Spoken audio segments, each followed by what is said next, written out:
for the audio, or you can even watch back. Giving players all the props, or put them on blast. We don't give no hot takes, only talk facts. We're giving all our devotion, riding high on this wave of emotion. Going all out, yeah, cause this is our time. No, ain't no stopping us till we reach the finish line. All in, we came here to win. We're gonna give everything. S-I-C-K on the run. S-I-C-K, sick, sick.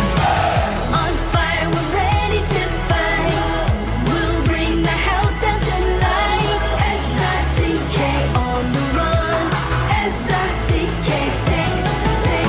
Play it on the car ride, play it when you lounge. X and O, you know that we can hold it down. Shout out to my man Sammy, got it off the ground. And to all the listeners tuned in right now, got debates, analysis, and speculation. This is sports talk for the new generation. You know where to find us, got a reputation. Sick podcast, your #1 sports destination. We're giving all our devotion, riding high on this wave of emotion.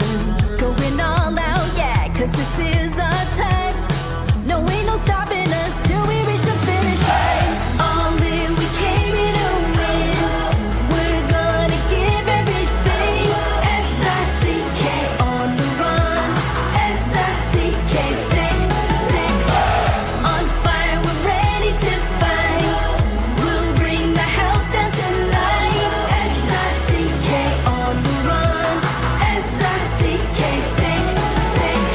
S-I-C-K, it's the sickest podcast. Tune in for the audio, or you can even watch back. Giving players all the props, or put them on blast. We don't give no hot takes, only talk back. S-I-C-K, S-I-C-K, S-I-C-K, S-I-C-K, S-I-C-K, S-I-C-K, S-I-C-K.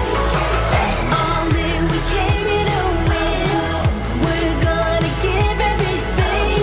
S-I-C-K on the run. S-I-C-K, sick, sick. S-I-C-K, it's the sickest podcast. Tune in for the audio, or you can even watch back. Giving players all the props, or put them on blast. We don't give no hot takes, only talk facts. We're giving all our devotion, riding high on this wave of emotion. Going all out, yeah, cause this is our time. No, ain't no stopping us till we reach the finish line. All in, we came here to win. We're gonna give everything.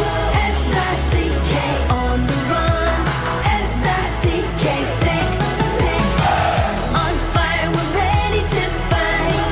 We'll bring the house down tonight. S-I-C-K on the run. S-I-C-K, sick, sick. Play it on the car ride, play it when you lounge.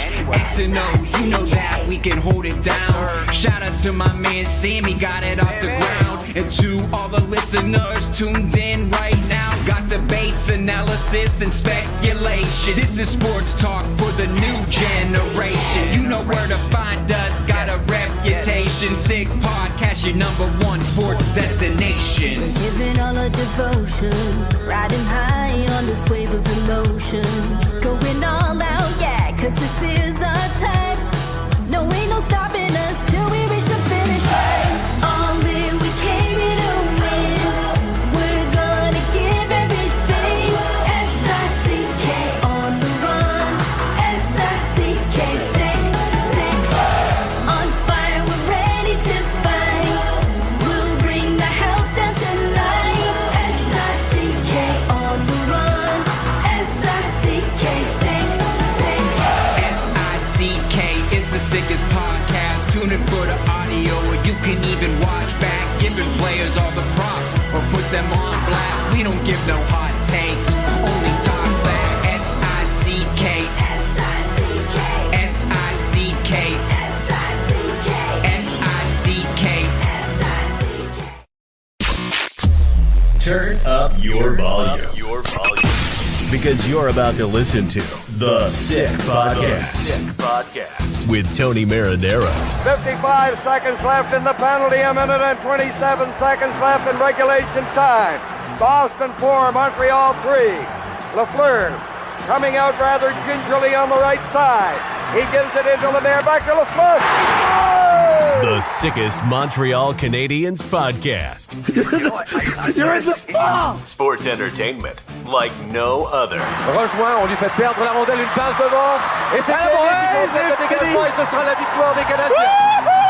Stanley pour les Canadiens, le 23e de l'histoire. You found the dogs! John, you found the dogs! He found the dogs! And all together, they worked a young team to the top.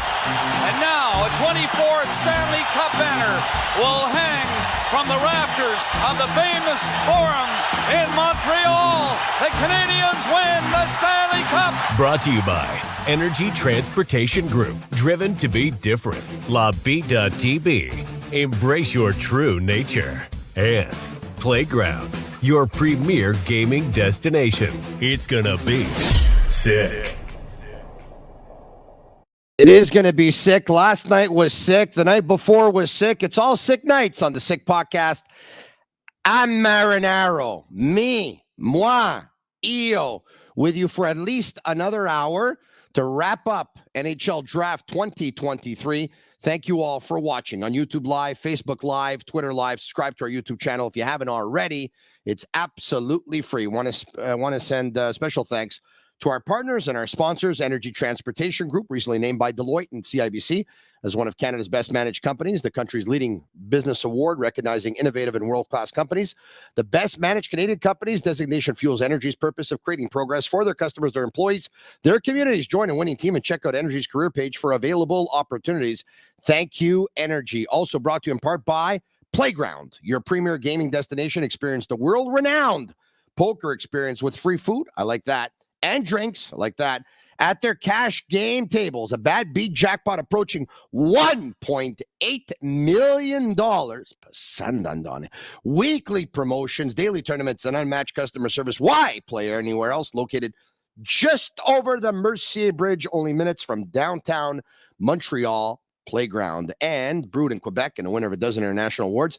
La Bittt at Tibi offers quality microbrewery beers made with premium ingredients for everyone's taste. La Bittt at Tibi, embrace your true nature. A lot of people were asking for him yesterday, but unfortunately, somebody beat me to the punch. Actually, it's been a ritual for a long time that Simon the Snake Boisvert does a draft live analysis with my buddy Mathias Brunet of La Presse newspaper. So he was occupied with him yesterday, but he said, Tony, I'm not doing anything on Thursday night after the draft that says, Simon, you're going on with Marinaro.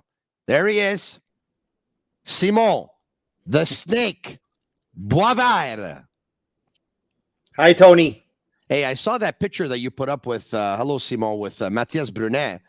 That picture was from about 7 or 8 years ago. You have everyone fooled there. You look like a young pup. Wow, it's actually like 13 years old, but that's the one La Presse has. Yeah, that's the one that, okay. So not my fault. You didn't send in a recent picture. I looked at it. I said, my God, this guy looks like he's 25 years old. No. Now it all makes sense. Hey, how are you? I'm okay, and you? Okay, I'm a little bit tired, Yeah. In a couple of busy days. Never mind tired. You know what? We'll sleep when we're dead. Listen to me carefully. All right, let's go right now. No messing around. And Graham McCagg, by the way, of Recruits and Recruits.ca is going to join us a little bit later on in the podcast, probably in about, I'm looking just to see the confirmation here, in about 15 or 20 minutes time. And we're also going to be joined by Mitchell Brown, who writes, of course, for EP Ringside and videos on elite prospects. So we're going to get him on probably in about 35 minutes time. All right, let's go right away. No messing around. You had a chance to see it. You had a chance to digest it. Matvei Michkov was available at pick number 5. Carey Price went up with Kent Hughes and Jeff Gordon. Carey Price got the first name right. He couldn't get the last name. Kent Hughes pretended like he was actually part of the script. He actually bailed him out. Carey forgot about it. A disaster. Anyway, that's one disaster. Then the pick, a fan base that is dejected for the most part. Everyone recognizes that the kid is a good defenseman and will be a good NHLer. Everyone recognizes the fact that you're going to need a defenseman in the playoffs that's going to log 24, 25, 26 minutes per game. Everyone recognizes the fact that a right-handed defenseman is a luxury and an asset that's not easy to find. But this is Montreal. This is Les Canadiens de Montréal. This is the Flying Frenchman. This is Maurice Rocket Richard. Jean Béliveau, Guy Lafleur. Even 15 years after Lafleur, Stéphane Richer. They wanted Michkov. They drafted David Reinbacher. Your thoughts? Well, I think we spoke about it on the last podcast that I was on maybe 3 weeks ago. And I think we discussed the Reinbacher situation. I like the guy. I think he's probably a number 2 defenseman, like Kent Hughes said. Yes, everything you said is true. You need a right-handed defenseman. This is a guy who's going to be probably a very, very effective guy in the playoffs eventually. So I have nothing against the pick. I had him ranked at number 5. I have nothing against the pick if you don't want Michkov. But not wanting Michkov, to me, I don't understand. I know they must have had reports about him and his behavior. Yeah, but this is 2023. What do they want? They want player from the 1960s, yes, sir, no, sir. I mean, this is a new generation. The reports are a very selfish player, a player with a lot of attitude, a me, myself, and I kind of player, a player who wants to score 50 goals, and a player who doesn't care if he gives the puck to his teammates, but he wants it on his stick all the time. So what? He's 18, okay? If I made a list of everything I said and did when I was 18, come on. To me, this is nothing. The guy was going to reach the NHL. There's going to be veteran players around him. And at some point, he's going to grow up. He's going to blend in. And the important thing is, he's probably going to score 50 goals. I was selfish at 18, too. I used to go to the clubs and the ladies in the bar. I wanted them all. Exactly. E mozitumo. Yeah. Guarda questa qua. I haven't talked to you in so long. You know that you're a fan favorite on this podcast, eh? Well, people love you. People love polarizing, you. Maybe. Polarizing. Polarizing, yes. You know what? It doesn't matter if they love you or hate you as long as they listen to you or watch you. And you have that. By the way, I have a little bit of that too. You know what? As long as people keep on watching. But I can't do it without them. My sick army, my sick community, I love them all and I thank them. All right, okay. We know, listen, sometimes when you listen to people talk, and you listen to Kent Hughes yesterday, and you listen to Nick Bobrov earlier today, and Marty Lapointe, when you listen to them, I think we all have it figured out, okay? And I think Reinbacher is going to be a good pick, by the way. And I understand the logic of seeing 4 of the top 5 forwards going out in the draft, so you pick the best defenseman. I get that. I kind of equate this to a fantasy pool, an NHL pool. You've been in them before? Some pools, you just draft 10 players. Some pools, you draft 20 players. Some pools, you do a fantasy pool with a salary cap. Some of them, Snake, you know the way they go? I've been in a pool where you can draft 8 forwards, 2 defensemen, and a goalie, for example. So let's say you're drafting 5th, 6th, 7th, 8th, and the first 5, 6 players that go out, they're all forwards. So you say to yourself, okay, I know I'm not going to have the best forward in this pool. Chances are I'm not, because Connor McDavid is out, and Leon Draisaitl is out, and Nikita Kucherov is out, and Pasternak's out, and McKinnon's out. So now what do I do? Okay. So you look at that and you say, but you know what? If I can get Erik Karlsson, I'm going to end up nabbing the defenseman who's going to pick up the most points, or if I get Cale Makar. So I don't have one of the top 4 forwards of the draft class, but I'll have one of the top 2 defensemen. So I'll have the top one. I understand the logic. Really, I do. Having said that, though, let's put the cards on the table. They heard things about his attitude that scared them off. The fact that he's Russian and the uncertainty, that scared them off. The fact that he had a 3-year contract, that scared him off. But he's a high risk, high reward kind of player. In the end, they weren't willing to take that chance. Some will say they chickened out. Maybe they did. Maybe it's too strong a term. They didn't have the courage to go with a high risk, high reward. You know, they didn't have the courage to go for the home run. They wanted to go for a double. That might turn into a triple. But don't forget, the team that went with that home run they might end up striking out. Yeah. They swung. The Flyers swung. It's interesting that you mentioned the word chicken because I was on BPM Sport maybe an hour ago. I love that radio station, by the way. I know the you best do. all sports radio station in the province of Quebec. Yeah. And basically, I actually used the word chicken about the Habs. And I think what I've realized about the Canadiens management, and don't get me wrong, I like Kent Hughes. He's a smart guy. I like the way he operates, but there is one thing I have. Tell me. That bothers me. Huh? It's the idea that he always needs to be surrounded by people he knows or people who know people he knows. I call it the Boston clique, you know?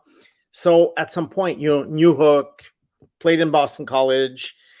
There's always like a link to someone he knows or an environment he's familiar with. And he doesn't want to take any chances. Yeah, but that's doing a lot of homework. That's not necessarily a bad thing, right? Because all the players that he's going after, the Boston connection, the Boston College connection, well, he's talking to their players, to those players, to their parents, to their coaches. He's seen them. He's watched them now. He watched them a year ago. He watched them 2 years ago. He probably coached some of them. He's got intel. He's got inside information. So the information he's given, he likes. So he proceeds. But he seems to limit himself to this. And I know that's the business of sports. You've seen it. We see it in every sport right now. So it's not just the Habs. But I think really, why were they afraid of taking Michkov? This is what I would like to know. Are they afraid to lose their jobs? Did Jeff Molson say anything? I really don't know. Did they hear something that is so bad? But if it were so bad, why did the Flyers choose him? I don't think Jeff Molson said anything. No, exactly. The only thing Jeff Molson could have said was, guys, I probably think it's a good idea that Carey makes the pick. You want to know it? Listen, you want to know why I said that? And I'm going to tell you why. I'm not kidding, though, by the way. And I don't have any information on this. But last year, they called up a player who didn't make the pick, but was there on the stage with them. Remember, Nick Suzuki was on stage with them? Yeah. But in the Marc Bergevin era, correct me if I'm wrong, but Cole Caulfield was selected by Shea Weber. Yeah, remember that. If a player is making a pick now, and a player made a pick under the previous management team, and a player is making a pick now under a certain director of amateur scouting, and a player made a pick under the previous director of amateur scouting, it could be that it either comes from Jeff Molson or someone within the marketing department who said that, Jeff, it might be a good deal if one of our players actually goes up and makes the pick. Yeah, they probably copy it from the NFL. Like starting in round 2, they have these guests, former players or current players making picks. Look, to me, this is... No, but can you give the guy, but between you and I know we should probably rest and put this to rest, but I can't. Sometimes he's stronger than me, okay? But can we write the guy's name on a cue card so that when the guy goes up, because they told Carey the pick like 1 minute before he actually picked it, okay? But can you write the guy's name on a cue card? Can you do something? Yeah, because it's not like the guy's name was Joe Smith. Ma è possibile, però. We had to go all the way to Nashville in front of 20,000 people, live on television. But is it possible that we have to be the laughing stock of the league sometimes? This young man who's worked so hard to get to this moment, and I know, by the way, I'm going to get a lot of crap by people because I'm harping on this, but I think it's very unfortunate that this young man, okay, from Austria, who's worked so hard to get to this moment, this is the only time he's going to have this moment in his life. This is what it's going to look like on YouTube for the rest of his life. Yeah. Look, I think he's going to have a lot of pressure also in a way, because he's always going to be seen as the guy the Habs took instead of Michkov. And I think the only way that this can be excused is that they're going to tell us, well, Arizona passed on him, and they took a Russian player. So, and San Jose passed on him. And Mike Greer said that he heard things that he didn't like about him. Yeah, he said that. Yeah, he said that. So they have an excuse pretty much built in. But once Michkov starts scoring 50 goals in Philly with Cutter Gauthier as a line mate, all hell will break loose, unless the Habs are winning and Reinbacher is good. You think so, eh? Yeah. So you see 50 goals in Michkov? Yeah. in Philadelphia. Yeah. With Cutter Gauthier. Yeah. Okay, you ready for this? Yeah. They pass on Michkov. Who's a better pick, David Reinbacher or Quentin Musty? Believe it or not, I believe had it or not. Reinbacher listed one spot ahead of Musty. I had Musty at number 6. I had Reinbacher at number 5. So I do like Reinbacher. Well, you tell me now. It's 15 minutes into the podcast. You tell me you like Reinbacher. You've been making it sound like it's the worst pick in the history of the National Hockey League. No. 15 minutes later, you tell me you like the guy. I always said I like the guy. Ma proprio tu, mo. I said it last night. I mean, I've been saying it for weeks. I even said it to you a few weeks ago. I like the guy. And you know what? I must have forgot. And the thing is, although he might not be a Norris Trophy candidate, I find that it was the best option, if the best non-Michkov option, because once those 4 forwards were gone, yeah, it was a big drop. I mean, Ryan Leonard, for heaven's sake, Dalibor Dvorsky. I mean, who cares about these guys? How many points will Dvorsky made in the NHL? 30? Hey, Dvorsky's a good player. He lacks a little bit of foot speed, in my opinion. But then again, I'm not a pro. That's a major problem. That's a major problem. Yeah, no. And nowadays, and Leonard, to me, he was the third wheel with the Smith-Perreault on the Smith-Perreault line. That's a big statement because Perreault went 23rd in the draft. He slipped a lot. I love Perreault. I would have taken Perreault way ahead of a lot of guys. So let me ask you this. Would be a very good player. So let me ask you this, because a lot of NHL scouts obviously must have thought that Perreault was the third wheel on the line because he's the one who slipped the most. Let me ask you this. Yeah.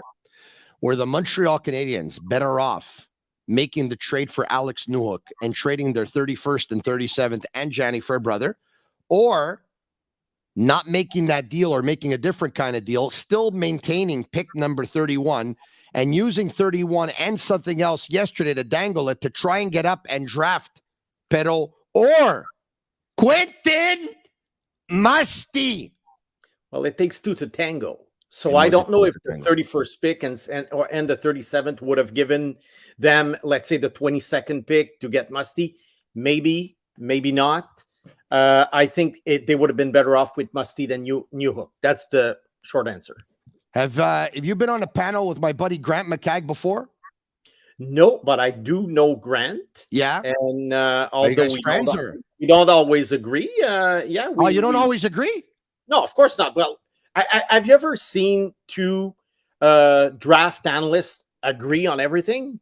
It's impossible. Yeah, those are usually draft analysts that don't have much of an opinion. But those who have an opinion, yeah, they do this. They're not going to agree. You're right about that. Okay, yeah, so why don't I do this? Why don't I bring him in from Recruits and Recruits.ca? Grant McCagg, what's craculating, my man? Simon.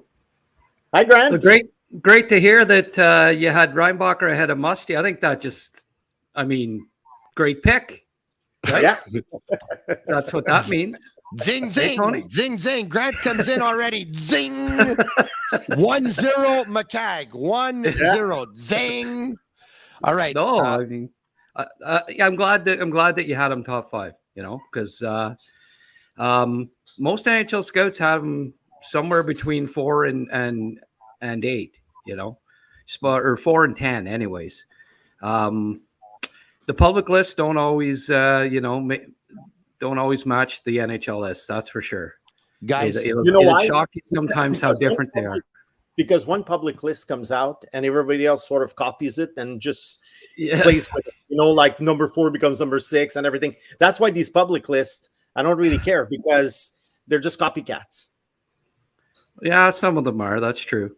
I mean, anybody can take, 10 public lists and average them out and come up with a list and say, hey, here's my list, and think that means if you average out the every pick in 10 public lists, then that's the master list. But there is no master list. That's for sure. Guys, this is what I want to do. All right. I want to get to the Canadiens draft selections at some point here during the podcast. Once again, David Reinbacher, defenseman at number 5, Jacob Fowler, a goalie at 69, Florian Jacki, Arbor's younger brother, a left winger at 101, Bogdan Konushkov, if I hope I said that correctly, a defenseman at 110, Conte Miller, a goalie at 128. Sam Harris, a left winger at 133.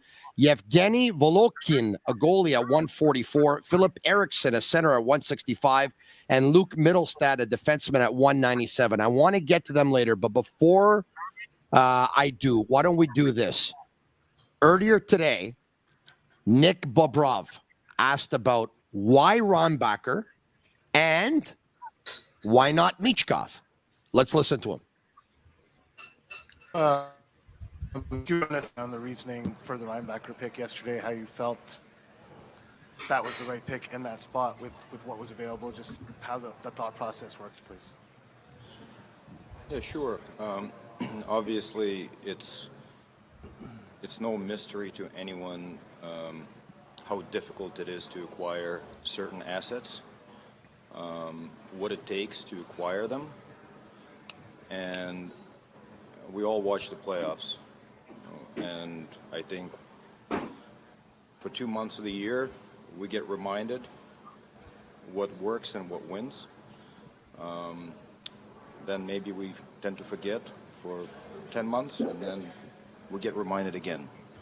So we felt that David, given what he's done this year, and last year, in fact, his growth, his potential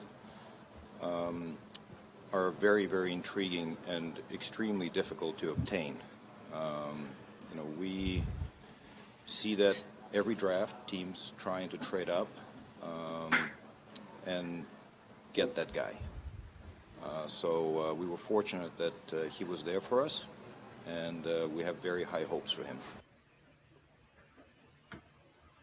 That was hard to hear, but I caught most of it. Okay, so basically, he said we all saw in the playoffs what you need to win, and we see it for 2 months, and then for 10 months of the regular season, we don't see it, and then again, we get reminded in the playoffs again.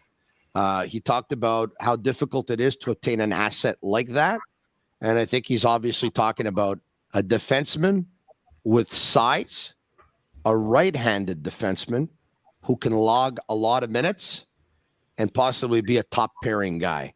That's what it sounded like to me.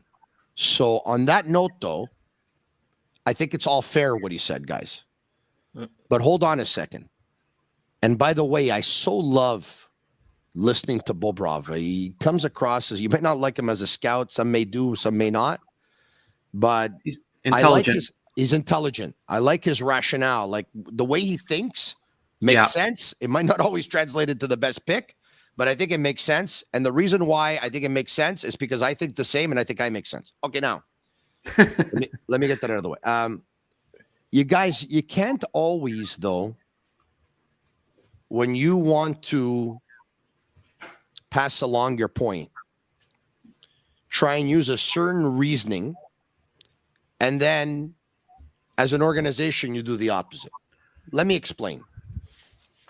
Basically, Bobrov is saying that you need not only defensemen to win in the playoffs who log a lot of minutes and right-handed defensemen, but he's also saying that you need size. Did you guys interpret it the same way? Mm-hmm. Okay. They made a trade for Alex Newhook after already having Nick Suzuki and Cole Caulfield. One's 5'7", one's 5'10", one's 5'11". There's going to be 3 players that are going to play on your top 6 that are that size. The playoffs over the last couple of years have shown us that you don't win with a small team either. You understand what I'm trying to say? I understand his point for Reinbacher. It all makes sense. But they're not following that rationale with the forwards, are they? Grant? Well, I think, 5'10" and 5'11". I mean, look at Tampa. They had Point, Kucherov. They had 3 or 4 guys. Gord at one point. When they won cups, they had 4 or 5 guys in their top 9 that were under 6 feet. You're right. I mean, you got to have a big defense, I think, is basically what he's saying. You don't necessarily have to have all big forwards. I mean, you have a mix, right? Okay. And that's one of the reasons why they got Slavkovsky. to help with that mix, to help balance off having a Caulfield and and just getting a new hook there now. And they obtained Heineman, who's a pretty big kid, and Doc 6'4". So they're Newhook's one acquisition. You're right, Tony. That's not huge, but their other moves for forwards have been big. So I think you get the mix if you can, and I think what's important, and I mentioned it last night, and a lot of what he said, I did say last night, and I agree with him, obviously. But the last 3 rounds of the NHL playoffs, there was 2 defensemen that were under 6 feet.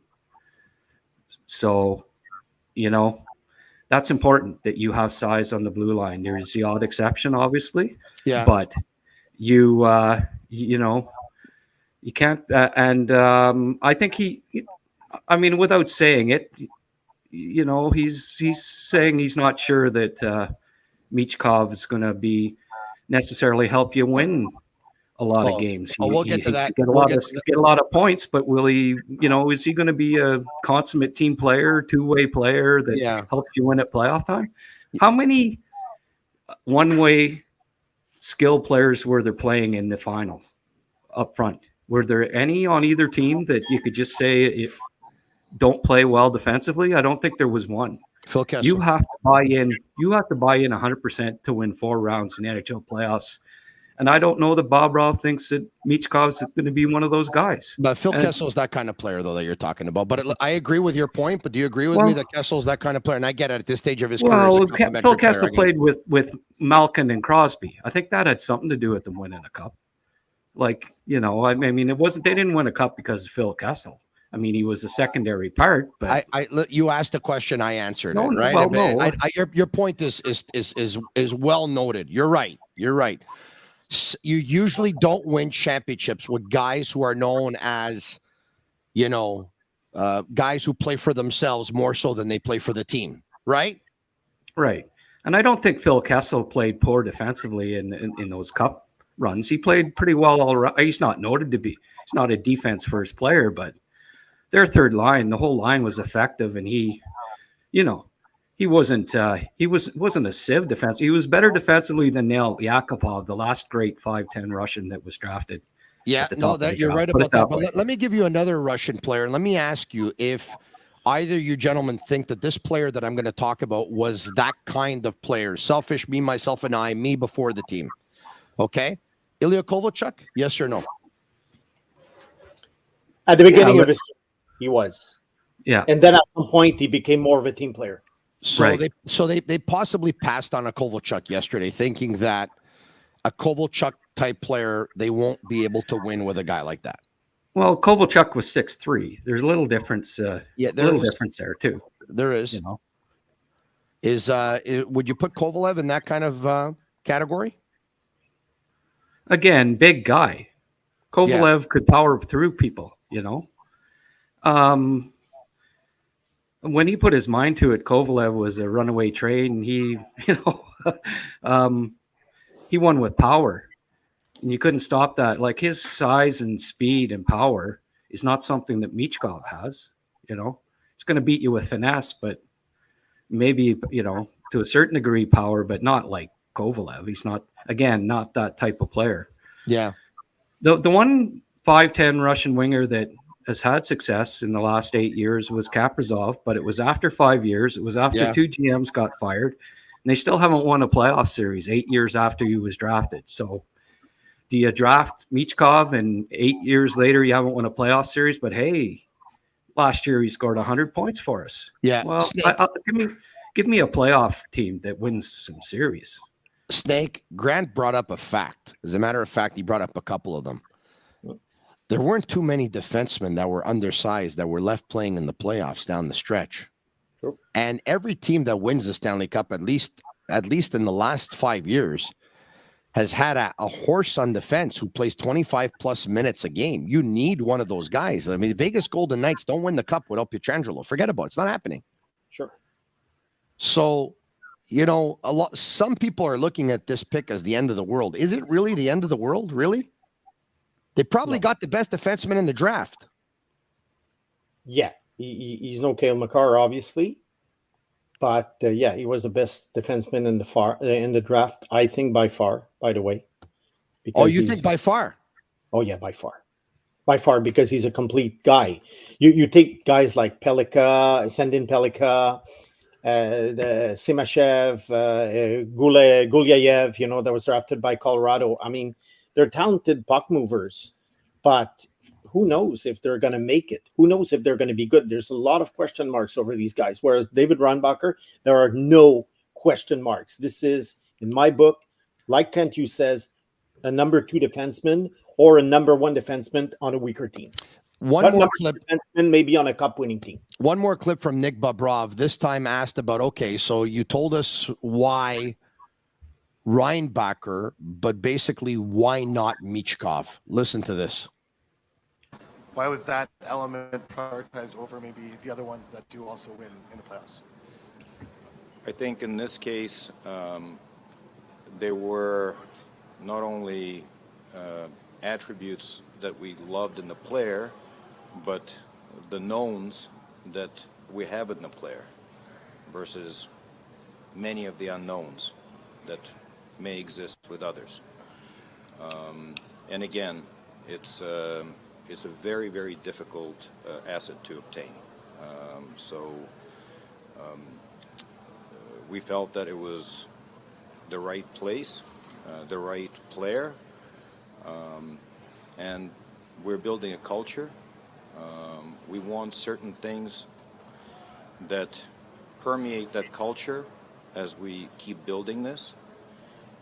We felt that this player embodies the type of culture that Jeff, Kent, Marty, the coaching staff, are trying to build. And that was not a trivial matter to us. So culture was an important word.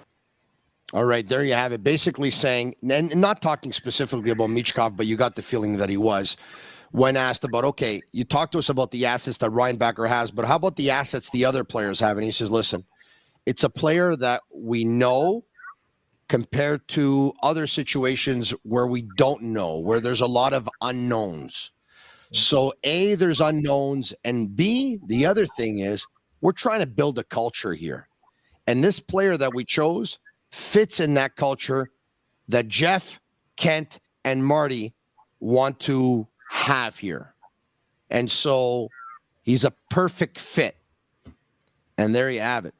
So without saying it, he basically said, there's a lot of unknowns regarding Michkov. And he basically said, this guy wouldn't fit into our culture. He's not what we're all about. It's their choice, basically. It's their philosophy. Yeah. Whereas in Philly, they figured, okay, we're drafting a number 7. Who's left? We have a potential 50-goal scorer. Yes, there are red flags, but they choose to take him. And for them, that kind of culture that Bobrov is mentioning is not that important. So I guess it's just an organizational choice, in my opinion. So let me ask you this, Simon Snake Boisvert. You're the head scout for the Montreal Canadiens. You draft Matt Michkov yesterday.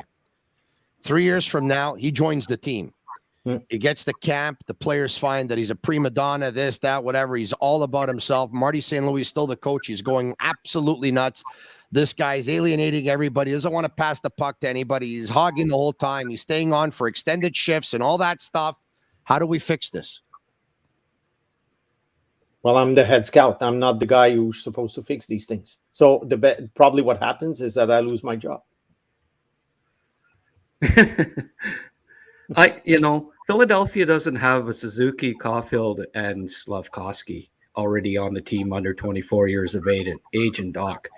So I think it was easier for them to take the chance on his character than Montreal, who does have those 4 players. There seems to be this conception that Michkov's going to be better than Slavkovsky, Caulfield, and Suzuki. And I don't know that Montreal knows that. And part of it is, and I've said it before, is Bobrov and these guys are worried about having no say in his development over the next 3 years. Is he going to pick up NHL habits over the next 3 years playing in the KHL? Probably not. So how long does it take you to get him to adapt to the NHL when he comes? Kaprizov had a smoother transition, but he also played, I believe, 5 years, was it not? 5 in the KHL? Yeah, because he signed another contract afterwards. Right. He was like 24, 25. Well, Michkov will be 21, 22. Who knows what will happen over the next 3 years? And who knows if he's – I doubt that he's going to jump into the NHL and be a 100-point two-way player, Well, in 3 years, I think Caulfield's going to be a 50-goal scorer. And I think Suzuki might be a 100-point guy. And I think Slafkovsky could be a 70 to 90-point guy, somewhere in there. Doc, maybe. Well, do you draft an unknown Russian 5'10 winger who may not even be one of your top 3 players or on your top line over a defenseman who could be playing 20 to 25 minutes on your top pairing? There's no question for me that you take Reinbacher over that. Grant, you raised some great points. I think for those who are obviously not scouts like yourselves, and just look at it from afar, offensive players are sexy picks. We know that. Defensive players are not sexy picks. That's number one. This is the Montreal Canadiens. Maurice Rocket Richard, Guy Lafleur, Yvan Cournoyer, the list goes on and on. It says something. Number 3, here's the deal, is that everyone's talking about how hard it would be to get an asset like Reinbacher one day. But take a look at Reinbacher. Ask those who cover all of this for their projection of his ceiling. And if he hits his ceiling, and it's a big if, and if Michkov comes over, big if, and if Michkov comes over on time, big if, and if Michkov hits his ceiling, another big if, who has the bigger ceiling? Like a lot of people seem to believe that if they both hit their ceiling, that Michkov could be a generational player. Oh, I don't know about generational. No? Name the last 5'10 Russian generational player. Has there ever been anyone close? Ovechkin's a generational player. 5'10"? He's 235 pounds. No, at that size, no. No. But name me another. Somebody had a stat. Somebody had a stat up that I read. Okay. Players that in their draft year playing in Europe in men's league. Mm-hmm. The 22 points that Reinbacher got this past year is the most since Dahlin. I saw that. That's amazing, actually. More so than Roman Josi and all that stuff. But I have a question for you because you asked an interesting question. Can I ask you one back? Sure. Name the last Canadian generational player who was under 5'10". It's not an easy exercise, right? Right. The last Canadian-born player under 5'10" was generational. And you want to know why I ask it? Because a lot of people are saying that Connor Bedard is going to be generational. So maybe there aren't any in the past, Grant, but it doesn't mean that there aren't going to be, right? When you say, Tony, name me a 5'9" Sidney Crosby's 5'10" and a half. He's basically the same height as Michkov. And I'll ask. Here's a question back for you, Tony. Yeah. Does Guy Lafleur, terrific scorer, all that. Do they win 6 cups in the 70s without the big 3? No, but the big 3 don't win the 6 cups without Lafleur. You need both, right? You need both. Yeah, Grant, okay. I've so loved the contributions you brought to the table yesterday and tonight. And I you know what? You were so good yesterday that I called you a little bit last minute tonight and asked you if you can give me some time. And you graciously said yes. It took some time away from your lovely partner there. So thank you very much. I appreciate it. All right. Yeah, we missed the end of Jeopardy. So yeah, give my regards to the missus. All right. Okay. Thank you. We'll talk to you soon. All right. Okay. I'd like to introduce on the Sick Podcast, Snake, if you can stay with me. All right. Of course. I'd love to introduce, if we can, from Elite Prospects and EP Ringside, Mitchell Brown for the very first time. Mitch, how are you? Not too bad. I'm really excited. The draft is over. The summer is about to begin for like 24 hours, and then we go right back to the grind. Yeah. How are you guys doing? Very good, Mitch. So say hi to Simon. Simon, say hi to Mitch. Hey, Mitch. A pleasure. Guys, Mitch, I'll start with you. Who's the big winner in the draft? Besides Chicago, who got Connor Bedard, obviously, but which teams would you give like the best grade in the report card? I think you got to look at Anaheim. Walk out of there with Fantilli. Anaheim, because you walk out of there with Carlson. You can see my brain had already plugged in how the draft was going to go. Okay. That's okay. And then they swept that from right underneath my feet. I think Anaheim, you look at that. You look at Columbus. I mean, walking out with Brindley, Fantilli, Strathman, Whitelaw, so much talent there. I really liked, honestly, like I thought compared to a lot of years, this was a relatively sane draft. A lot of teams leaned heavily on the upside. I liked what even Arizona, a team that it can be a little bit all over the place. I liked what they did a lot. So it was a good draft all around, but they got two Russian line mates in the first round, right? They're not line mates, but they do play on the same team. And they're both big. They both got a ton of upside. And of course, you like the fact that they have them both together, right? It gives you a little bit more certainty. Non-line mates, right? Because one was Simishev and the other one is Danil But, right? Yeah. One's a forward, one's a defenseman. Forward, one's a Simishev's a defenseman, and Danil But's a forward. Yeah. Okay. I love the suits, by the way. Arizona with that maroon color. I love it. Okay. Simon, the Canadians, they drafted 3 goalies. Yeah. That's uncommon, is it not? Well, at some point, you reach a point in the draft where you look at your list and you're thinking, how many guys that are left, let's say forwards or defensemen, who can be top 4 or top 9 players or even fourth line players, okay? But these fourth line players, they're very easy to get on, any time of the year. So you're looking at your list and you're thinking, perhaps we should go with goalies because, as you know, goalies are voodoo. So you don't know which one will be good in 5, 6, 7 years. Okay, you don't know, you have no clue about goalies except like for a Price or a Vasilevsky. So I like that part of the strategy to basically take goalies instead of just throwing the pick for a guy you might not even reach Laval one day. So that's my opinion about drafting goalies. I'm fine with that. I think every team should draft at least 2 goalies per year. All right. Mitch, the fact that Canadians drafted several overage players as well. You take a look at the Canadians draft, with all due respect, 3 goalies, several overage players, which means they were passed up the year before in the draft.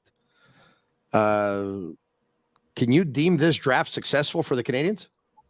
Well, I mean, it's successful because you added a potential top pairing defenseman in David Reinbacher, regardless if we want to get into the value. But deeper in the draft, like it could very well be a 1-player draft for them. It could very well just be Reinbacher. I think when you look at the overrators they took, Luke Mittelstadt is a pretty interesting player, but he played a very sheltered role at Minnesota. So it was a lot of offensive zone starts, a lot of power play time. He can defend the rush, but do we really know how good he is at this stage? Not really. We saw him in the USHL where he was good.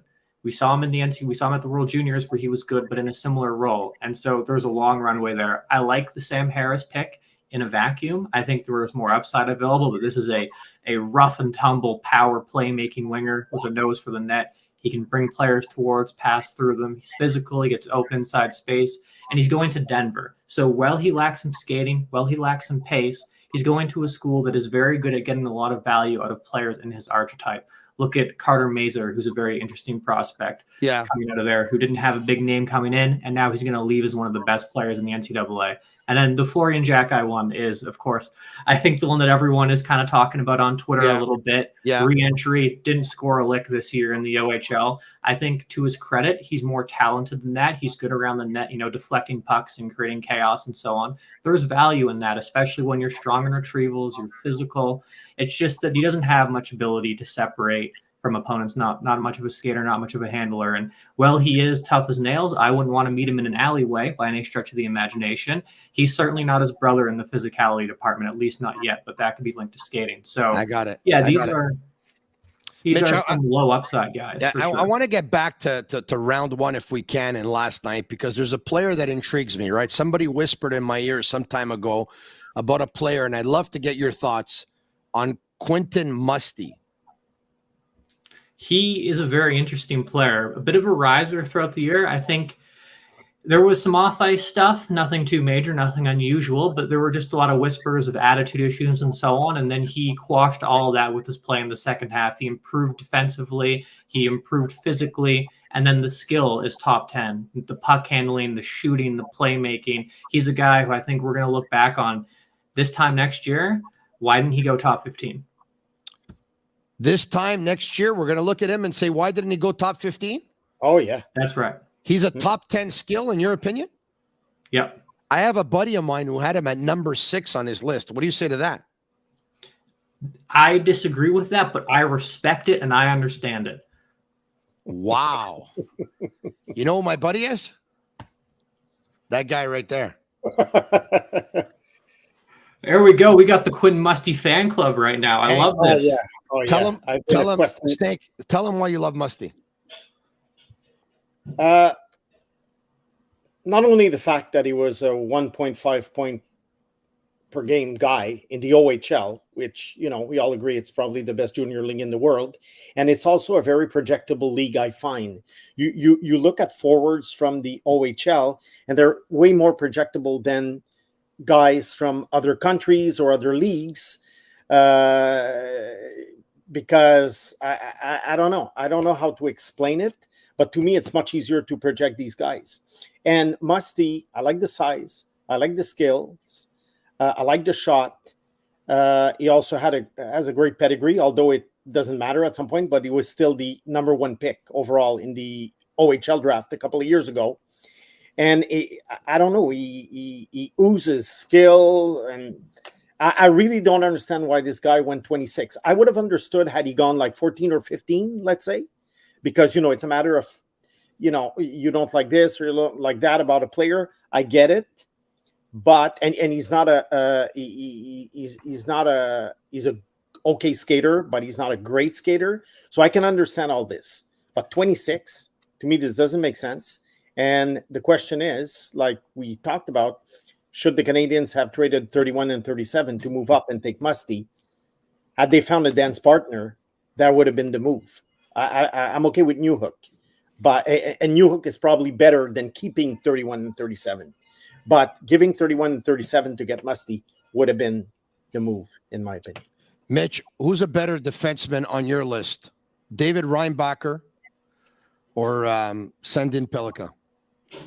David Reinbacher, without question. I think you're getting a more diverse game from him, a lot more certainty. It's not just the size, but he's better at engaging opponents. He's better at sealing them off along the boards and so on and so forth. So while his decision-making isn't necessarily quite as good as Sandin Pellikka, you anticipate it will catch up because he's much better at creating space for himself through his body. You know, as he steps up in competition, the margins for error shrink. And if you can find that little bit of extra space with your body, and he can also move too, I think he's going to close the distance with the puck, and the defense isn't going to be close. So without a doubt in your mind, when all is said and done, Reinbacher is the best defenseman of this draft class. I think pretty clearly. Of course, it is the draft, right? Something could go terribly wrong, and I could look like a complete idiot. That's just the business. I'm professionally wrong. That's my job. But I think the odds are Reinbacher is the bestie from this draft, and it certainly doesn't hurt. It certainly doesn't hurt that he's a right shot. So you're the director of amateur scouting for the Montreal Canadiens. I'm Kent Hughes. I look over at you and say, it's decision time. Pick number 5. We're up. Who do you got? You say what? Zach Benson or Matthew Michkov? Zach Benson. Yeah. Okay. I think. Okay. Let's contextualize this a little bit. I think if you have Matvei Michkov available or Benson, you take Benson or you take Michkov without question. The talent level is higher. There's a more projectability to his game in terms of his ability to handle contact. Well, Benson is very clever. He can escape. Michkov is even better at absorbing contact and so on. The other guy who I honestly, he was linked to them throughout the entire process. Let me ask you this then. Go ahead. If you take Benson, because Michkov, I understand a lot of people view him as the second best talent in the draft. Kyle Woodleaf, who joined me yesterday from the Red Line Report, said that he had different tiers. he had Connor Bedard in tier 1, all alone on an island. Matvei Michkov in tier 2, all alone on his island. And then 4 or 5 other players in tier 3. Okay. And then tier 4, tier 5, tier 6, all that stuff. Okay. But if you take Benson, let me just play devil's advocate here now. Okay. Why would I want to take the 5th, 6th, 7th best forward in the draft when I can have the number 1 defenseman? Because he's the 5th, because the difference between them in terms of upside is pretty significant. And Benson, you're getting a play driver, the best playmaker in the draft, the best defensive forward in the draft, and that one's not even close. Incredible stick work. He fits in with what Montreal is trying to do. They would be able to extract a ton of value out of him, just as they can do with any player, because we know, or at least we assume, that they have a good development staff in place. That would be the big unknown, though, is how his game would translate to the National Hockey League level, because, of course, he's small, man. Yeah. I mean, that is true. I mean, you got Nick Suzuki, you got Cole Caulfield, you got Alex Newhook, and you want to draft Zach Benson. Respect the opinion, by the way. Philippe Boucher, formerly of the Pittsburgh Penguins, former NHLer who won a cup with the Penguins, joined me about a month ago. He saw Zach Benson with the Canadian national program. He said, Tony, this guy's a star. And he says, if he's available at 5, I'm picking him. So Philippe Boucher shares your opinion. But that's an opinion before they acquired Newhook. So now you're going to have Suzuki at 5'11". You're going to have Newhook at 5'10". You're going to have Caulfield at 5'7". And how big is Benson, realistically? How big is he? 5'9" and 3/4 is what he measured in at. And 3/4, and Mozitumo. So he's 5'9". All right. So now we have 5'9", 5'7", 5'9", 5'10", 5'11". I mean, where are we winning the Stanley Cup playing with these guys? Cuba? Like where are we playing here? Like where? So the question is does Benson, are any of Benson's concerns linked to his size? Well, he's the best playmaker off the boards in the draft. He's the guy who can feather the puck through the tiniest openings. Teams maul him. They got 3 guys on him, beating him down. Backhand slip pass to the middle for a tap-in. So if he loses 15% of that, he's still the best playmaker off the boards in the draft class. He loses 25% of it. Then we get into an interesting discussion of maybe Bedard is that level of playmaker and so on. So it really comes down to his margin for error in the NHL is already going to be small at that size, at that level of skating, but he has all the capability and then some to overcome it. Snake, what do you say? I love Benson. I mean, if Benson is 6'1", I rank him number 5. Wow. But I find him small. And it also depends on the fit. Like you said, Tony, there's a lot of small players with the Habs.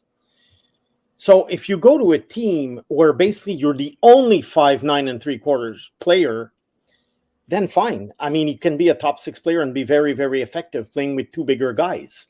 But with the Habs, there's been a tendency over the last, 20, 25 years to have a lot of small forwards.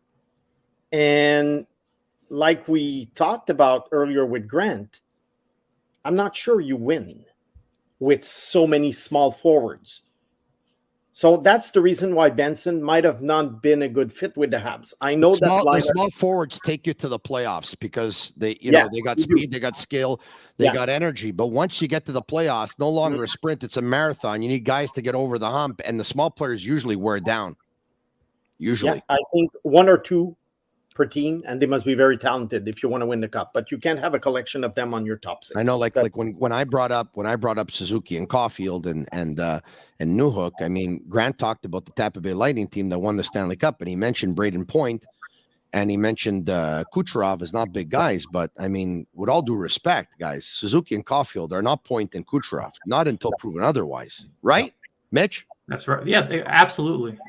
You have to see what they can do, and where I was going originally was I wonder if the guy would have been Ryan Leonard at this spot. We're talking about guys who get you through the playoffs. Yeah. I mean, that's the dude inflicting the pain. That's the dude who's drawn all the penalties. That's the dude who's scoring big goals. We've seen it at every level.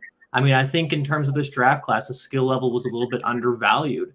I think he's right there with those other guys. So not the Michkov level of skill, not the Carlson or Fantilli, but the next tier in the Benson, in the Will Smith, and that level. And he was rumored to be with them. He was rumored to be in discussions for a while. And I honestly, you look at Ryan Leonard, he could be their Brady Tkachuk. I mean, and who doesn't want a Brady Tkachuk on their line? Sans 4 inches or whatever. Wow. Mitch, why did Perreault drop? Why did he slide as much as he slid? Perreault? Yeah. Who went to the Skating, Rangers, for sure. 23? Skating, yeah? Yeah, for sure. Skating, it's a little awkward, but really it comes down to the fact that, like, if you're going to be a smaller, evasive guy, you got to have the edges to back it up. And he kind of he's a little upright, so he gets ejected out of his turns. He doesn't really explode. He stops and then has to reaccelerate. And so the skating is going to have to improve. And on top of that, I think a lot of teams, they have, when you're looking at that guy who just kind of sneaks out of the top 15, it's often not that they didn't like him. It's more they just like one guy a little bit more. You're bringing it tonight, man. I like it. I like it. Skating. Name me the top 4 or 5 skaters in the draft, Mitch. Top 4 or 5. Connor Bedard, Dmitry Shimashev. Best one is Oliver Moore. That man, 5 meters behind you, he finishes the race 5 meters in front of you. He can rip. Tanner Melendick, super dynamic, evasive, explosive. I think those are probably the top 4 guys. I think your football one. Yeah. Nick Lardis. Oh, yeah. He's in there too. Oh, my goodness. I think this is one of the I don't like saying steal, because a steal is when a player has proven at the NHL level that he outperformed his rank of selection. But I think Lardis has the potential to really, really be much better than the pick he was chosen. Where did he go? What? Where did he go in the draft? Chicago. At what number, you know? 67th.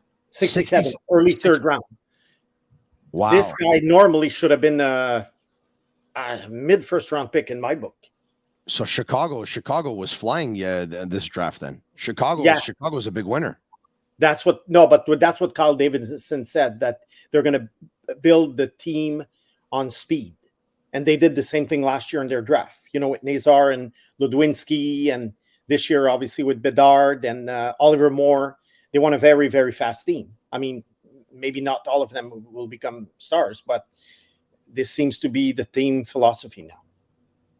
Mitch, I want to thank you so much for your collaboration. This is the first time for you on the Sick Podcast. I hope it's the first of many.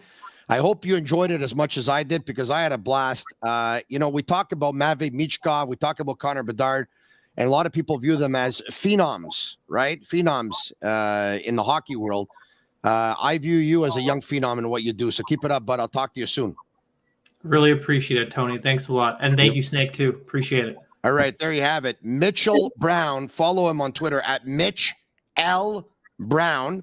Articles on EP Ringside, and of course videos on elite prospects. Marinaro, a shout out to Murphy Clinic, an aesthetic clinic specializing in medical aesthetic care.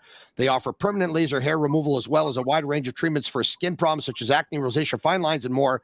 They currently have 2 clinics, one located in Montreal, Shop Angus, and the second on the North Shore in Terrebonne. They're also opening soon in Quebec City. Visit murphyclinic.ca or on Instagram at Murphy Clinic. Also want to give a shout out to my boys, Sam and Charlie, who specialize in fascial stretch therapy. They have a stretch clinic called Optimal Stretch Clinic, 4710 Saint-Ambroise in the Point, 4710 Saint-Ambroise. Check them out at optimalstretchclinic.com. They're open 7 days a week, and they have a bunch of other services that they offer in the clinic as well, from acupuncture to cupping and even nutritionists and stuff. It's kind of like your one-stop shop. But anyway, they stretched me around, myself and my eldest today, and they did absolutely wonders. Snake, I got to ask you this. Yeah. There's talk that the Nashville Predators offered a package to the Montreal Canadiens for pick number 5. In that package was goalie Askarov. This is based on what we're hearing, and obviously it didn't happen. If you're Kent Hughes, do you trade pick 5 for Askarov and maybe even Nashville's pick? Well, Nashville had 2 more picks. Are they included? What happened? I just had to wash my hair there. Yeah, good. Yeah. So I said Askarov, okay, but both of Nashville's first-round picks, or just one of them? No, just one pick, and both. Now we're gonna get both plus the goalie for the pick. Here. Boom, boom, boom to you. They got destroyed my laptop. For one pick, so basically it would be for me Askarov and Musty, Quentin Musty, or Mogos to Musty now. Yeah, number 15. What's wrong with this? It's a fessado with this Musty, you. Yeah. You have an infatuation. You know what it means? Facade. It's a facade. You have an infatuation. I do. So, look, Askarov and Musty or Michkov. I still take Michkov. But Reinbacher or Askarov and Musty, I take Askarov and Musty.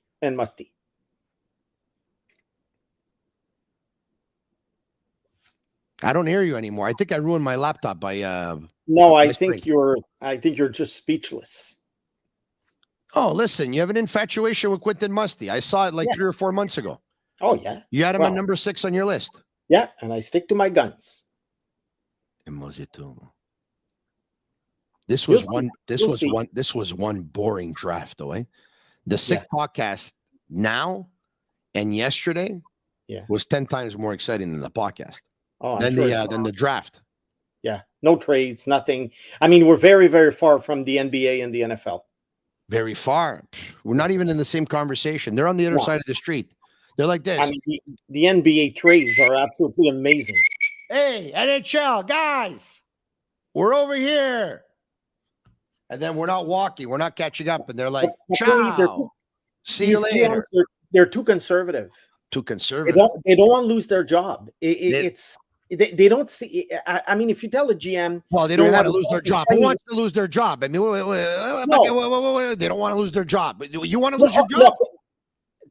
Tony, they're in the hockey world. They're going to lose their job at some point. So, in the meantime, we're all going to lose our job at some point.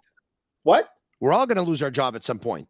Yeah, but look, there are people who are not as who have a lesser chance of losing their job after a year or 2 or 3 than NHL GMs, obviously. Yeah. And I think what it is, I think if you told most NHL GMs, I'm going to give you a job for 25 years, but you'll never reach the Final Four, or another one who would be told, you're going to have a job for 3 years, but you win 1 cup. And then, you go do something else with your life. I think most of them would take the 25-year job because they like the lifestyle. It's a nice lifestyle. It is a nice lifestyle. But personally, I'd rather have this lifestyle for 3 years and win a cup than have it for 25 years and always be, out by round 2. No, man, no. Because if you're doing it for 25 years and you're getting paid $4 million a year, you just made $100 million. Yeah. But if you're doing it for 3 years and you make you $4 million a year, you just made $12 million. You're down 88 million. 12 is good, I mean, no. 100 is better. 100 is better. 12. Tony, look at David Poile. He was there for 40 years. Where are you going to go with $12 million? You're going to get taxed. You're going to end up clearing 6, 7. Yeah. 6, 7. Your wife's going to leave you. You're stuck with half. Buy the same shoes. I don't care. I have my Stanley Cup. Anyway, look at David Poile, Tony. Your wife ends up leaving you. You got to give her half. Then she gets the house, everything. Takes you to the cleaners. Where are you going to go with $12 million? Okay, $12 million nowadays is going to get you nowhere, my friend. Nowhere. I wouldn't choose a life like that. But anyway, that's another story. And this is my personal life. Yeah. And that we're not going to get into because nobody cares. Let's not get into it. Tony, David Poile, 40 years as a GM. Yeah. 2 Stanley Cup finals to his pedigree. Yeah. Okay. The guy had a job for 40 years. Well, the way they honored him last night, they made it look like they were honoring Sam Pollock. My God, the way everyone was honoring him, they made it look like he invented hockey. Yeah. David Poile. It's ridiculous. Poile. He's a good guy. He had a good career, but I mean, they made him sound like good for him. But good for him. Yeah, for sure. I mean, I have nothing against the guy. I don't know. Me neither. Why did you have to bring David Poile's name into this now? Because he was there for 40 years and he reached 2 Stanley Cup finals, period. I don't think this is a highly successful GM, but this is a guy, for some reason, who, hung on to his job for many, many years because he only worked for 2 teams. So it's kind of particular. I don't think you'll ever see this again. A guy who's going to be a GM for 40 years with only 2 teams. That's unbelievable. I mean, this is a Guinness World Record or something that is going to stand forever. Guinness World Book of Records, eh? Yeah. All right, okay. Is the honeymoon over for Gorton and Hughes? No. Because hold on a second. You think the fan base loves them and has confidence in them as much as day one? That's what you're telling me. Maybe not, but I don't think the honeymoon's over because it's too early in the rebuild. And you know how fans are. The honeymoon's not over, but not everyone's crazy about trading picks 31, 37 and Johnny Fairbrother for Alex Newhook. Personally, I think it's going to work out. I know that, but who really knows Alex Newhook in Montreal? Really? Now, who really knows David Reinbacher or Matvey Michkov for that matter? Exactly. Everyone that's talking about Michkov never saw him play. Exactly. So, look, what's going to happen is that a lot of fans were ready to jump off the bridge last night. But once the Habs get on the ice, Reinbacher's good, they win a few games, they all come back. You know, they don't need... It doesn't take much for fans to come back here in Montreal and be enthusiastic. So I think they're going to be very patient. Look, they were just patient have to play entertaining hockey, but that's why I like offensive players. You know, like I know. Yeah, I mean, listen, this kid's a good pick. He's a good kid, and he's a good pick, and I'm sure he's going to help out a lot. But sexy picks are offensive players, right? We talked about it before, right? Maurice Rocket Richard, Guy Lafleur, Yvan Cournoyer, Stéphane Richer. These are the guys. Bergevin and Timmins were there for 10 years. And a lot of fans were still defending them. Timmins had although they were pretty mediocre. I mean, look at the team that they left. I don't care about the 2021 final. Hey, can I tell you something? That was a silly season. You can criticize Trevor Timmins, and by all means, he deserves a lot of it, the criticism, but he also deserves a lot of praise because I'll say this. I said it before, and I'm going to say it again. The player development or lack thereof hurt the Canadians more than Timmins drafting. That's my opinion. Yeah, but do you know that he was director of player development for a while? I think that's just the title they gave him. Was he? Yeah, but you know what? Hold on a second. He's director of player development, but you have to want to do stuff in the organization as well. I mean, look at Kent Hughes and Jeff Gordon. They're bringing Adam Nicholas. They're bringing a whole team. They got St. Louis involved. They got is that going to work? They're all in. Do we know if it's going to work or not? It can't hurt. It can't hurt. You're going to have a skills development coach working with a bunch of players on their weaknesses or actually reinforcing their strengths. It's like going to a tutor. It's like going to a tutor. You keep going to a tutor, you're going to learn the subject matter better. Yeah, but you know, taking David Fisher and Galchenyuk and all these guys, Sherbak. I mean, come on. I mean, the guy doesn't have a great track record, and the proof is, had he been so great, he would have been rehired right away by another team, either maybe as a cheap scout. It took a while before he found this little, jump in Columbus. That's not fair. Ask me why. Oh, I know what you're going to say. It was the middle. It was the middle of the season. And he's a director of amateur scouting, and usually people like that get hired once a team replaces their general manager, and the general manager ends up firing the director of amateur scouting, and then there's an opening. Okay, hey, look, so why did he keep him in a lot of people are saying that the Columbus was I'm not here to defend Trevor Timmins, by the way. But a lot of people are saying that Columbus is a top 3 winner of this weekend's or the past 2 days draft. A top 3 winner. Okay. And you're going to tell me it's because of Timmins? Well, you know what? He's going to have something to do with it. Are you going to tell me that it's not because of him and he's got no credit whatsoever? Part of a team. He's just part of a team. He's part of a team. Well, he's part of a team. He's an area scout. He's an area scout. Anyway, my point is, what I don't understand is that, and that's what really killed Bergevin. Bergevin in 2012 had a golden opportunity to get rid of Timmins, but he did not. And in my opinion, I'm sure that Timmins had compromising photos of Bergevin, because I don't know how he was able to convince him to keep his job after being so mediocre. Whoa! What are you saying here? What are you talking about? I'm saying that normally when a GM comes in, chief scout is out. Okay, he was not. What did he tell Bergevin when you first met him? I have compromising photos of you. Oh, okay, Trevor. So I'll keep you around for 10 years. Bergevin lost his job because of Trevor Timmins' work. Okay. Bergevin, I don't think was a great GM, but I don't think he was a bad GM either. But he was certainly not helped by the silly picks or lack of good picks, because anyone can twist it around and just say, well, according to this chart and that chart, Montreal is the best drafting team in the league, whatever. Look, what you have to look at, you have to look at one thing. Mm-hmm. How many players did Timmins bring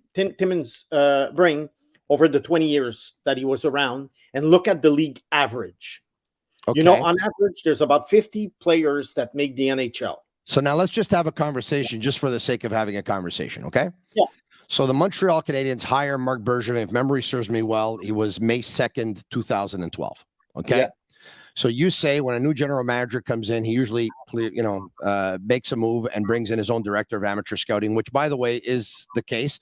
But mind you, Marty Lapointe kept the job with the Montreal Canadiens, and he's co-director of amateur scouting with Nick Bobrov, who was brought in by Jeff Gorton. Okay, yeah. Perfect. Okay. So now, when Bergevin comes in May, okay, he has to analyze the work that Trevor Timmins did up until the 2012 draft, correct?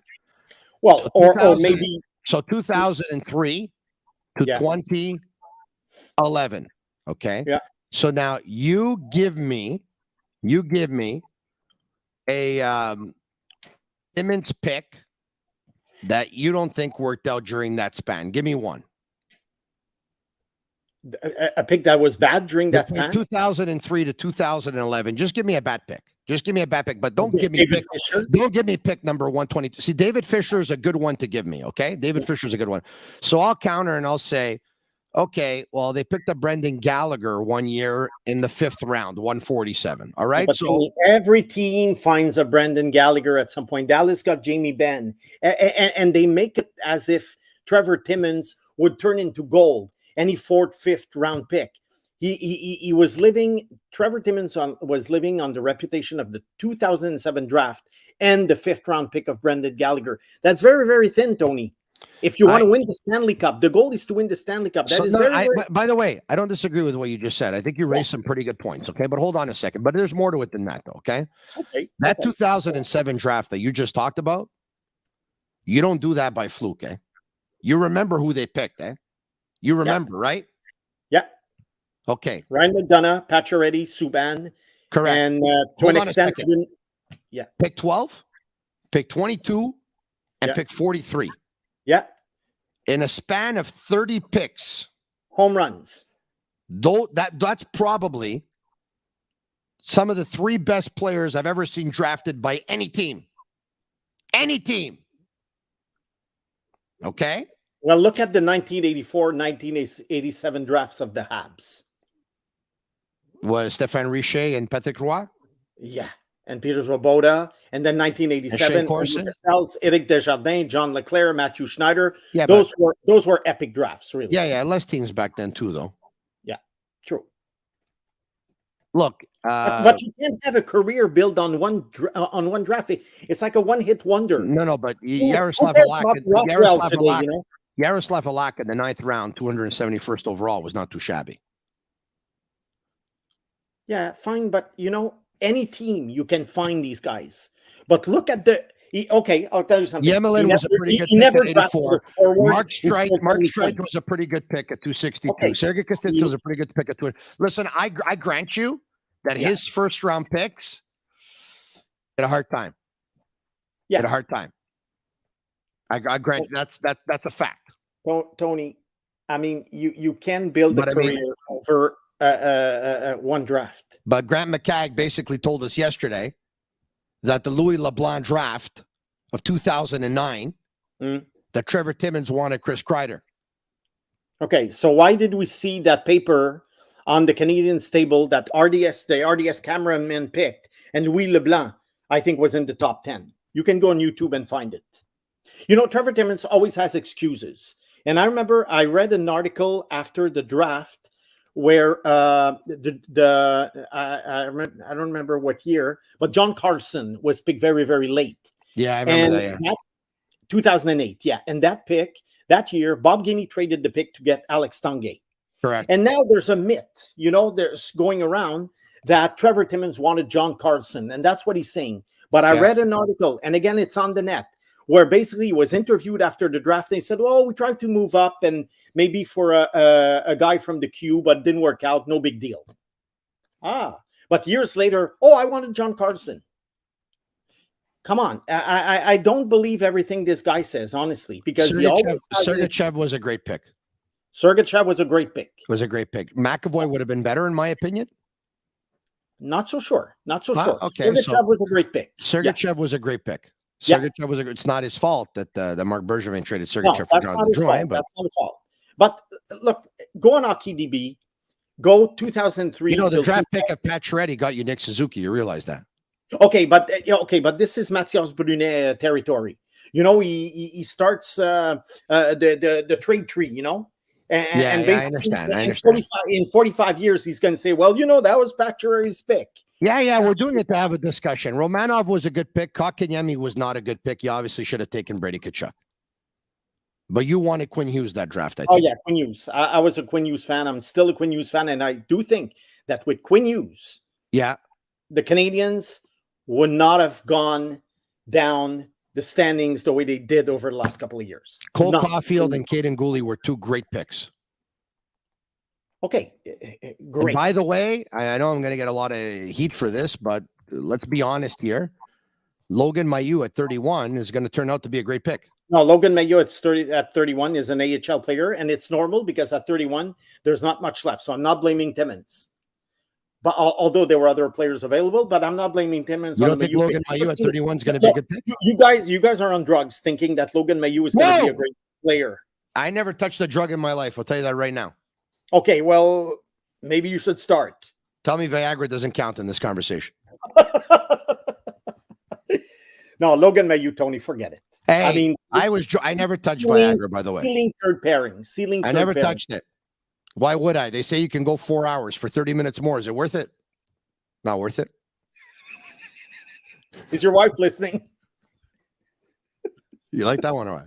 I love it. I love it. Funny. You think it was a joke or what's the story here? So hold on a second. Go through that whole spiel with me now that we're all on drugs. We're all on drugs with what exactly? Logan Mailloux. I mean, you guys see him as a top pairing defenseman, just because he was good in his 19-year-old season, where basically he's 3 times the size of everybody else. Yeah, okay. And I mean, the guy's going to reach. What? He's still going to be bigger than everyone else when he's going to make it to the National Hockey League. The guy's 6'5". He's 220 pounds, and he can shoot the puck through a brick wall. What are you talking about, Snake? What are you talking about tonight? When he goes to Laval next year, huh? You're going to calm down. No, I'm not. No, he's going to quarterback the power play in Laval. Okay. A lot of people were saying that about Matthias Norlinder. Yeah, so never mind. I'm not talking about Matthias Norlinder. I'm talking about you and I are going to go to the Laval Rocket game next year. We're going to even sit next to each other if we want. Oh. Yeah. I sat behind you about 20 years ago at a Sharks game in the red section near the camera. And my buddy and I, we didn't know each other at the time. My buddy and I were just talking, and you kept interrupting us with your takes, And at some point, my buddy told you to shut up. Are you serious with me or what? No, this happened for real. This happened for real? Yeah, at a Sharks game. It was the game that Claude Lemieux, 43-year-old Claude Lemieux, came to the Sharks. And I think you were there with your wife. And we were in the red section close to the camera. And I'm right behind you, and I say, I went to a game with my wife. My wife still thinks Koivu plays for the Canadians. Forget about it. I didn't go to no game with my wife. So that was your mistress? No, but if I'm going to have a mistress, I'm going to bring her to the Bell Center in front of 20,000 people. Tony Marinaro in the media with the mistress at the Bell Center. Hot camera. Well, at the time, everybody taking pictures. Here we go. Yeah, hey, babe, here we are. At the time, you were on Team 990, and you were not on TV yet. So because when I recognized you, you were like, oh yeah, so and so, and we started talking, and then my buddy said something, and we discussed the player, and you kept interrupting us, saying that we were wrong and everything. And at some point, my buddy took you off. So hold on a second. Yeah. Hold on a second. Hold on a second. We have to get down to the bottom of this. Hold on a second. Oh yeah. Hold on a second. But you remember attending that? No, I don't remember any of this. Okay, you don't remember Claude And I can't believe your buddy said you told me to shut up. Yeah. Usually when I talk, I get paid. Now I'm talking. Your buddy's telling me to shut up? Yeah. Babe? Yeah. I'm live on the podcast right now. Where are you? I'm taking a walk. You're taking a walk? It sounds like you're in the house, babe. No, it's impossible. Babe, I'm live right now on YouTube. I'm with Simon the Snake Boisvert. Okay? And guess what? He said that he and I met before at a hockey game about 20 years ago. And he said the Canadians were playing the Sharks and you and I were at the game together. Do you remember me and you going to a Montreal Canadiens San Jose Sharks game together 20 years ago? Yeah, we went a few times. We went a few times to the Canadiens game? Yes. I didn't know that. You know what he just said live? You know what he just said live on YouTube? What? I said, I doubt I was there with my wife. My wife doesn't like hockey. You know what he said? Maybe it was your mistress. Oh. So I said to him, do you think I'm going to take a mistress to the Bell Center with 20,000 people and everyone's going to know me because I'm working on the radio at the time? Uh-huh. So it was with you, babe. Yes, for sure. I wouldn't go with anybody else, babe. No. There's no other woman in my life. No. It's just you and me. Get ready. I'm getting off the podcast pretty soon. Come on, babe. Sha-la-la-la-la, la-la-la-la. Bye. Come on, babe. I feel strong tonight. Oof. Tony, since no one's listening, since no one's watching, just between you and I, she's in trouble tonight. That Serious trouble. night at the game, I envied you because I thought she was very pretty. Oh, really? Yeah. Belle femme, my wife. Ben oui. Ben oui, no, I'm telling you. Yeah. I overachieved on this one. Let me see if big I time. Big time.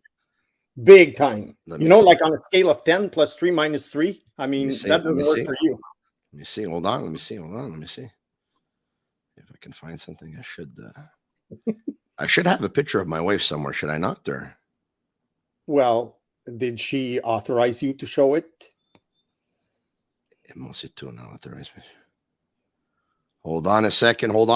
I should. My God, I just went into my favorites and I just passed 8 pictures of Guy Lafleur.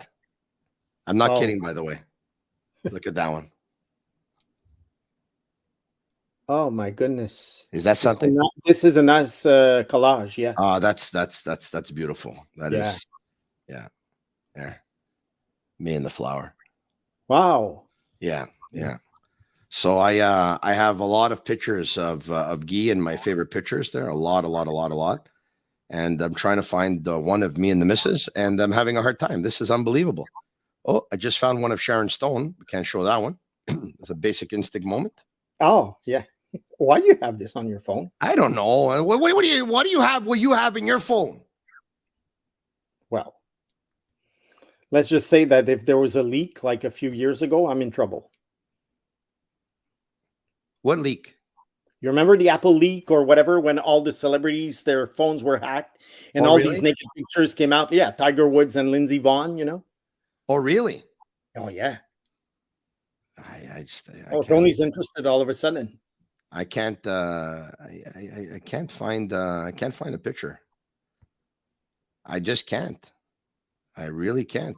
Well, text it to me when you find it. I mean, this is one that was taken in Hollywood probably about 6-7 years ago, but that's I can't find any pictures. Unbelievable.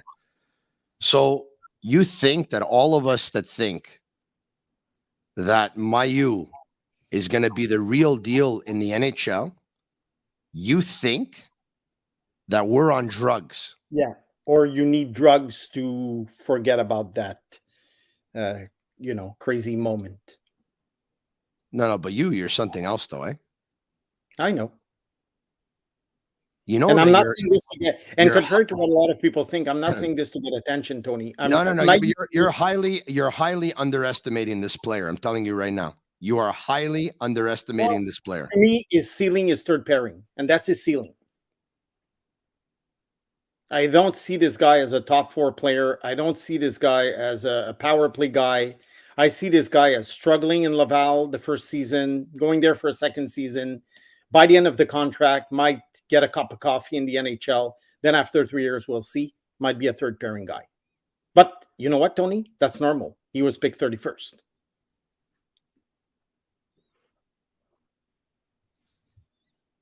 I think we have a family picture. Hold on. I think we have a family picture here. I think we have a family picture. I think I found one.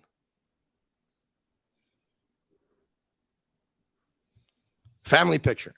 There you go.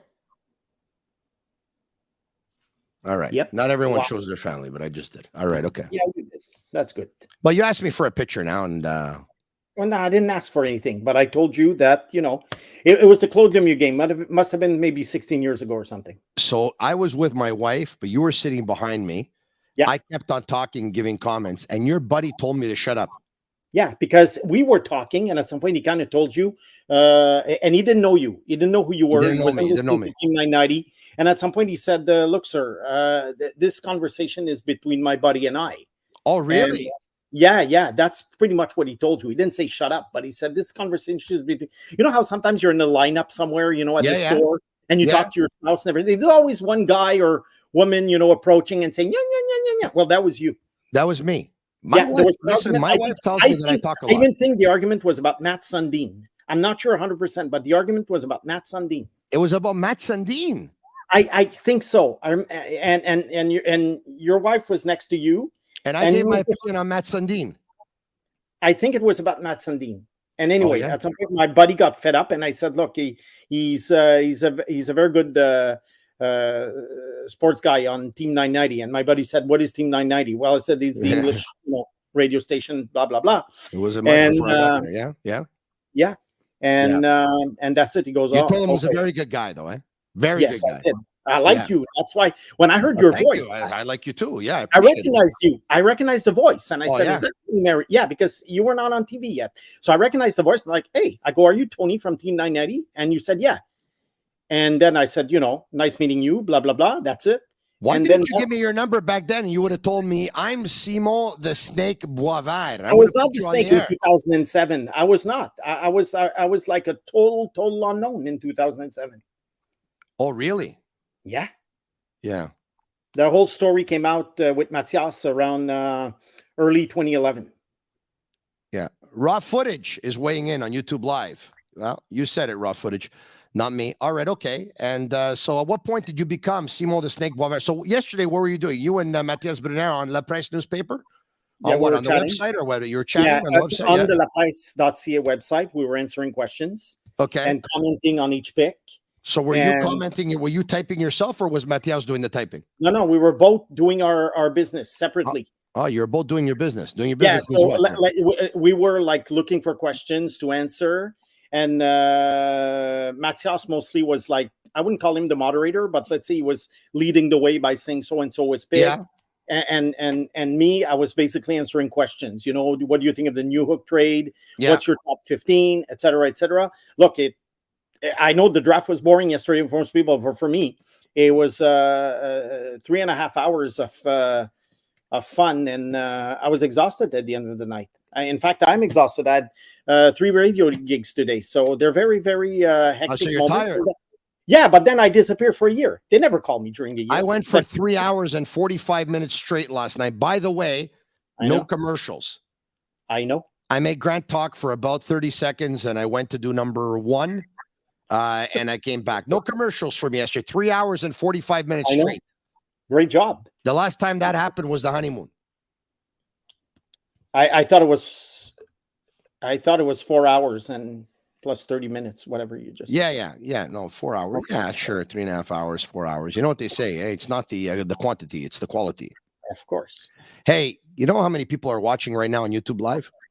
I don't know, Tony. Are we live or we're recording? No, we're live. We're recording. Oh, yeah? This is all about live, my friend. We go live. How many are watching? We're close to 1,000. Okay. Not bad for a summer June. Not bad for Thursday, June 29th. By the way, yesterday we were close to 2,000. Okay. And yesterday's podcast of the first night of the NHL draft, we have over 20,000 views. So I'm very, very happy to say that. So I want to thank everyone very much. And now, you know what? This is it. I just went 1 hour and a half tonight, 90 minutes. You were with me for the whole ride.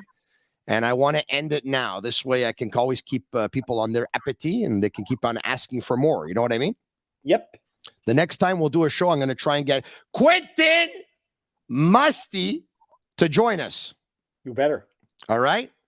Hey, so the Canadians, their draft in the end, if you had to grade them, what was it? Well, look, I like Mitch Brown said, it may well be because of the fact that they didn't have picks 31, 37. it might just be a one-player draft. It might just be a one-player draft. Yeah. But you're convinced that Michkov is going to score 50 goals with the Philadelphia Flyers? Of course. How many times? 5. He's going to have 5 seasons of 50 goals? Yeah. And we just passed? Yeah. Good night, Snake. Salut, Tony. I'm Marinaro. Special thanks to La Bittt Tibi, Energy Transportation Group, Playground, and Murphy Clinic. If you like the podcast, like it, share it with your friends. Tell your friends, your neighbors, your family to subscribe to our YouTube channel. The more people do, the more people watch, the more money we make. Thank God. Also, if you listen to us on Google, Apple, or Spotify, leave us a 5-star review. It's our way of feeling the love. Simon the Snake Boisvert just told me that Matvey Michkov is going to join the Philadelphia Flyers. And when he does, he's going to have 5 50-goal seasons. And the last time the Montreal Canadiens had a player who put up 5 seasons of 50 goals, it was him, Le Démon Blanc, Guy Lafleur. I miss you, Guy. I'm Marinaro for Agnello and Sammy Cavallaro in Orlando, Florida, at a conference for families of SMA, and Shane Gaumont at Master Control.